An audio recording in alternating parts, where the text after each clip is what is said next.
اللهم صل علی محمد وعلی محمد کما صلیت علی ابراہیم وعلی آل ابراہیم انک حمید مجید۔ جی تو الحمدللہ ہم حدیث کی خبر واحد کی راویوں کے صفات کے حوالے سے اس کی مختلف قسمیں پڑھ رہے تھے، اور ان قسموں میں سے ہم نے کل تفصیل سے صحیح لذاتہ کو پڑھا، پھر حسن لذاتہ کو پڑھا۔ آج ہم ضعیف کے بارے میں پڑھیں گے۔ یاد رکھیں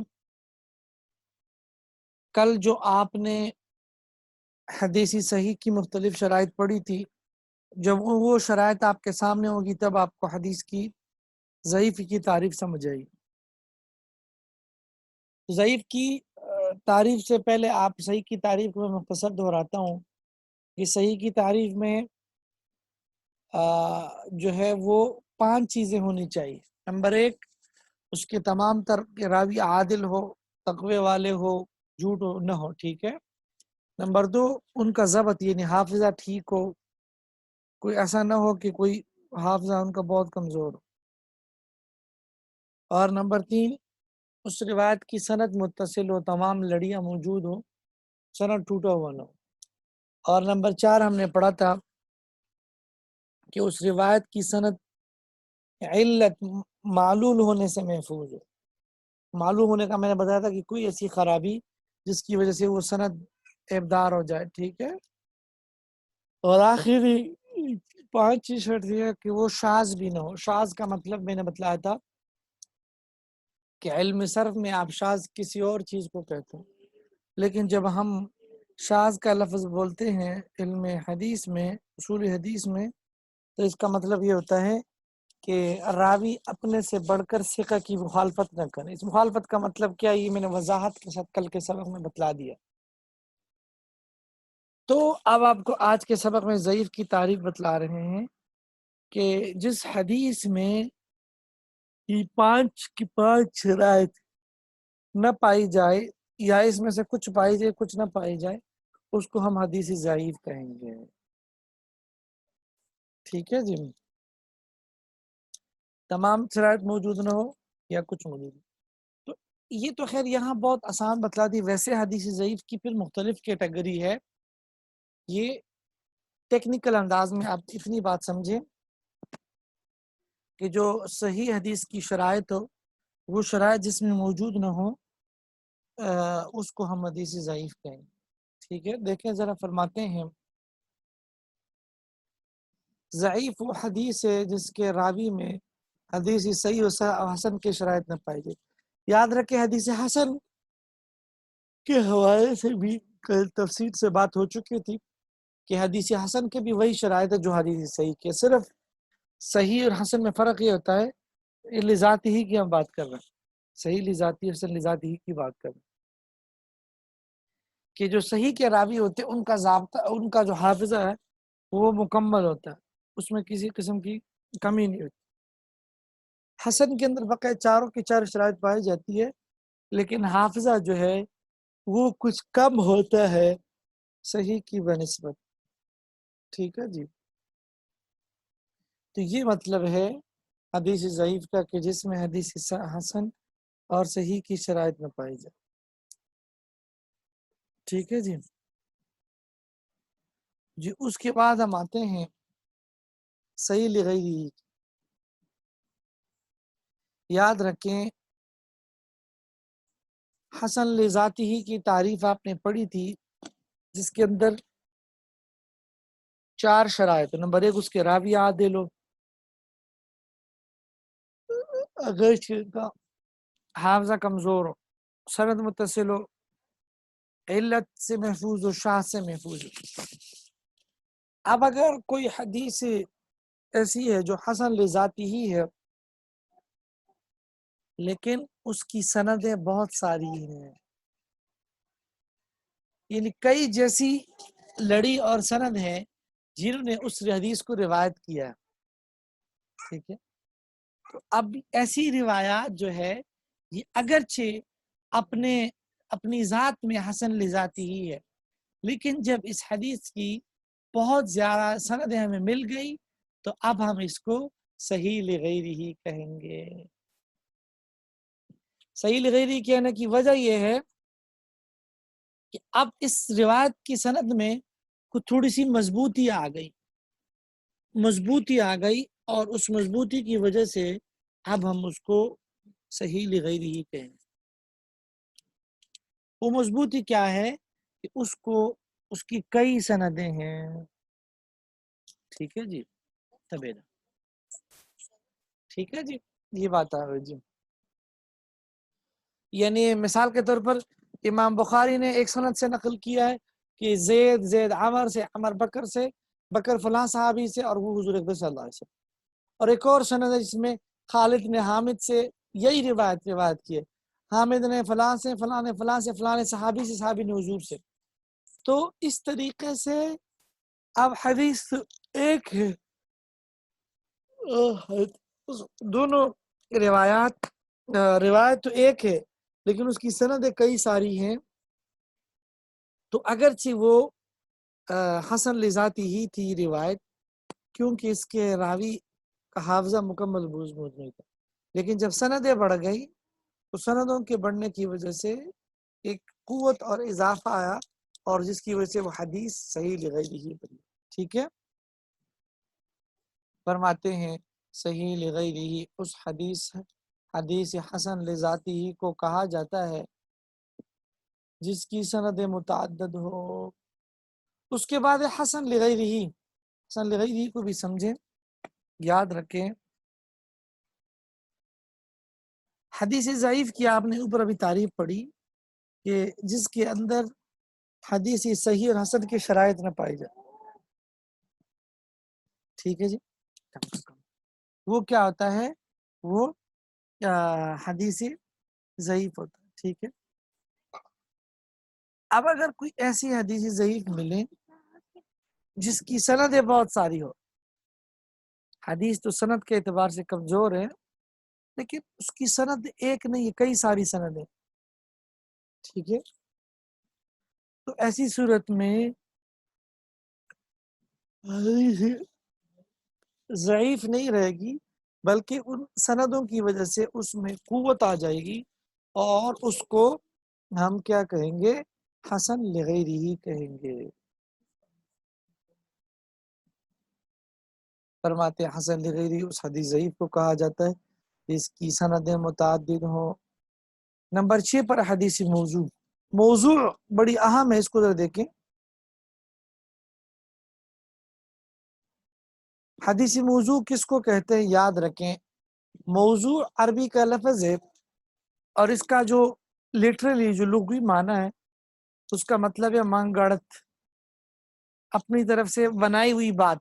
من گڑت بات کو موضوع کہتے ہیں. ٹھیک ہے، لیکن جب ہم اصول حدیث کے فن میں موضوع کا لفظ بولتے ہیں تو اس کا مطلب کہ ایسا راوی روایت کرے کہ جس کے اوپر یہ قوی اعتراض ہو کہ وہ حدیثیں گڑھتا ہے، جھوٹ بول کر اپنی طرف سے حدیثیں گڑھتا ہے. یعنی آپ یہ بھی کہہ سکتے ہیں کہ کوئی ایسی روایت جو حقیقت میں روایت نہ ہو بلکہ نعوذ باللہ کسی نے اپنی طرف سے گڑھا ہو، تو ایسی روایت کو ہم کیا کہیں گے؟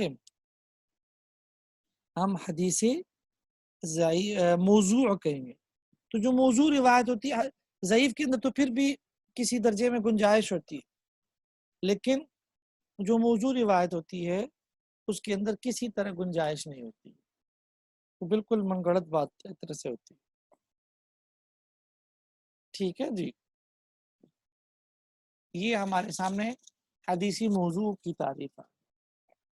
ٹھیک ہے، حدیث موضوع فرماتے ہیں وہ حدیث ہے جس کے راوی پر حدیث نبوی صلی اللہ علیہ وسلم میں جھوٹ بولنے کا طعن موجود ہو، یعنی یہ عیب اس کے اندر موجود اس راوی کے اندر. ٹھیک ہے جی، جی ٹھیک ہے. اچھا جی، تبھی اچھا اس کے بعد ہمارے پاس اگلی روایت اگلی جو قسم ہے وہ متروک ہے. یاد رکھیں یہ موضوع سے کم تر چیز ہے. موضوع میں تو آپ نے پڑھا تھا کہ وہ بالکل ایک طرح سے من گڑت بات ہوتی ہے. ٹھیک ہے جی. متروک کے اندر یہ ہوتا ہے کہ وہ راوی وہ حدیث جس کے راوی پر جھوٹ کی تہمت ہو، یعنی اس کے بارے میں یہ ایک الزام لگایا گیا ہو کہ وہ روایات میں جھوٹ بولتے پھیل کا. ٹھیک ہے جی. یا وہ روایت بظاہر سند میں تو جھوٹ والی بات سے نظر نہیں آ رہی، لیکن وہ ایسی روایت ہے جو دین کے واضح جو اصول ہے بنیادی اس کے برخلاف ہے، تو وہاں خود بخود وہ متروک بن جائے گا. ٹھیک ہے. ایسے یہ تھا، تفصیلات آپ لوگ زبانی یاد کریں. یہ مزید تفصیل کے ساتھ آپ تفسیر مصطلح الحدیث میں پڑھ بھی رہے ہیں. ٹھیک ہے. فرماتے متروک وہ حدیث ہے جس کا راوی متہم بالکذب ہو یا وہ روایت قواعد معلومہ فی الدین کے مخالف ہو. ٹھیک ہے جی. اس کے بعد شاذ وہ حدیث ہے جس کا راوی خود ثقہ ہو مگر ایسی جماعت کثیرہ کی مخالفت کر جو اس سے زیادہ سے ہو. کیا مطلب؟ میں سمجھاتا ہوں.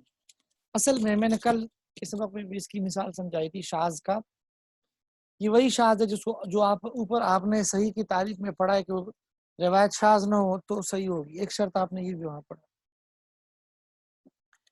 تو شاذ کا مطلب کیا ہے؟ شاذ کا مطلب یہ ہے کہ مثال کے طور پر ایک بہت بڑے محدث ہے، اس سے 10 شاگردوں نے ایک روایت کی، 10 سمجھانے کے، اس میں 9 شاگرد جو بڑے مضبوط علم تقوی والے ہیں، ٹھیک ہے جی، وہ بتاتے ہیں کہ یہ روایت ایسا ہے، یعنی وہ بتاتے ہیں کہ ہمیں ہمارے استاد نے کہا کہ حدیث میں یہ آیا کہ فلاں کام جائز ہے. لیکن 9 کے علاوہ 10واں راوی ہے اسی جماعت میں سے، اسی شیخ سے اسی روایت کو نقل کر رہا ہے لیکن الٹ نقل کر رہا ہے. وہ کہتا ہے کہ فلاں روایت نے محدث نے فرمایا کہ یہ کام جائز نہیں ہے، حالانکہ بقیہ 9 راوی یہ نقل کر رہے ہیں کہ یہ کام جائز ہے. تو اس 10واں بندہ جو اپنے سے بڑھ کر جو 9 ان کی کلاس فیلو ہے، جو کہ علم اور تقوی سب چیزوں میں مضبوط ہے، یہ بندہ ان کی مخالفت کر رہا ہے. وہ 9 کچھ کہہ رہے، یہ کچھ کہہ رہے. ٹھیک ہے. تو اس ایک بندے کی روایت کو ہم شاذ کہیں گے اور اس 9 بندوں کی روایت کو ہم کیا کہیں گے؟ محفوظ. ٹھیک ہے. وہی بات بیان کرتے فرماتے ہیں شاذ وہ حدیث ہے جس کا راوی خود ثقہ ہو مگر ایک ایسی جماعت کثیرہ کی مخالفت کرتا ہو جو اس سے زیادہ ثقہ. نمبر 9 محفوظ وہ حدیث ہے جو شاذ کے مقابل ہو. اس کے بعد منکر اور معروف. یاد رکھیں منکر اور معروف یہ بھی اصطلاح ہے، یہ بالکل شاذ کی طرح ہے، لیکن فرق یہ ہے کہ شاذ میں 10 کے 10 لوگ صحیح تھے، ثقہ تھے، اعتماد والے تھے. فرق یہ تھا کہ 9 زیادہ اعتماد والے تھے، 10 کم اعتماد والے. شاذ میں یہ ہے، منکر اور معروف میں، کہ مثلا 10 بندے انہوں نے ایک استاد سے روایت پڑھی ہے، اس میں 9 بندے تو ثقہ اعتماد والے، 10واں بندہ ضعیف اور کمزور ہے. ٹھیک ہے. اب جو 10واں بندہ جو ضعیف اور کمزور ہے، یہ کوئی روایت بیان کرتا ہے اپنے استاد اور شیخ سے، ایسی روایت جو 9 کے برخلاف ہے. 9 کچھ کہہ رہے، یہ کچھ کہہ رہے، اور وہ 9 لوگ اعتماد والے، یہ بندہ کمزور ہے، ضعیف ہے. تو اس ضعیف کی روایت کو ہم منکر کہیں گے اور ان 9 بندوں کی روایت کو ہم معروف کہیں گے. فرماتے ہیں منکر و حدیث ہے جس کا راوی باوجود ضعیف ہونے کے جماعت ثقات کے مخالف روایت کریں. معروف و حدیث ہے جو منکر کے مقابل ہو. ٹھیک ہے. نمبر 12 یاد رکھیں اوپر ہم نے کہا تھا کہ حدیث صحیح وہ جو معلل ہونے سے محفوظ ہو. اب معلل کی تعریف کیا ہے؟ فرماتے ہیں معلل کا مطلب کہ حدیث کی سند یا متن میں کوئی ایسی خرابی جس کی وجہ سے ہم اس حدیث کو صحیح نہیں قرار دے سکتے. یہ بڑا باریک کام ہے، بڑے ماہر فن کا. ٹھیک ہے جی. اس کی سند میں کوئی مسئلہ ہو یا کوئی اور اس میں ایسی بات ہو، ٹھیک ہے. فرماتے ہیں معلل وہ حدیث ہے جس میں کوئی ایسی علت خفیہ ہو جو صحت حدیث میں نقصان دیتی ہو. اس کو معلوم کرنا ماہر فن ہی کا کام ہے، ہر شخص کا کام نہیں. ٹھیک ہے جی. اچھا جی، یہ تو ہمارے پاس آ گئی معلل. ٹھیک ہے جی. اس کے بعد حدیث مضطرب.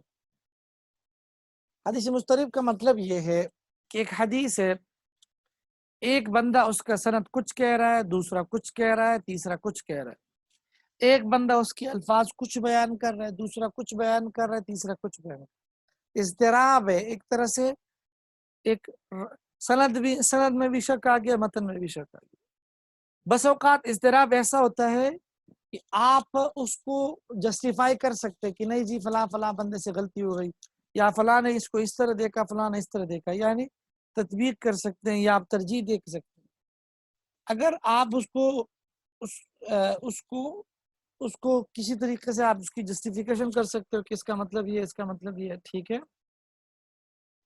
تو وہاں پر تو آپ یہ کہہ سکتے ہیں، کہ یہ حدیث مضطرب نہیں.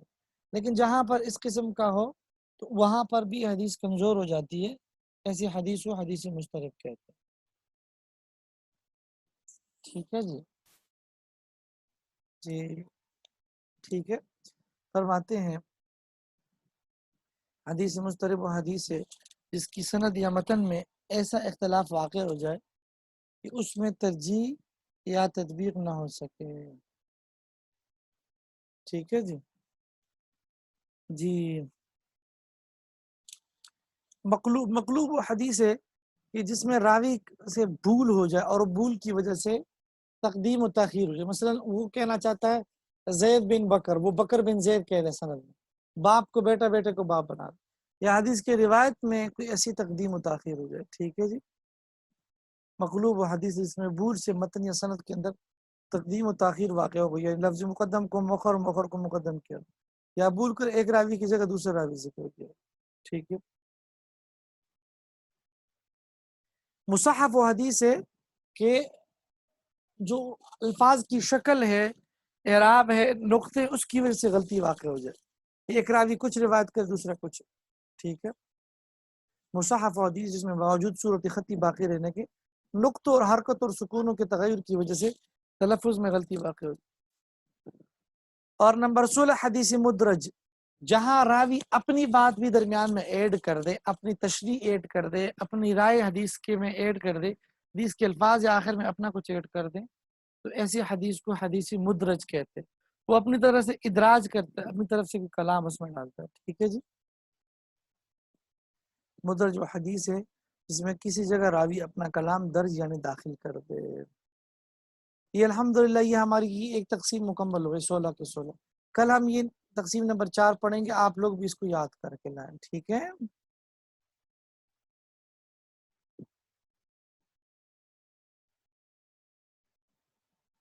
چلیں ٹھیک ہے. السلام علیکم.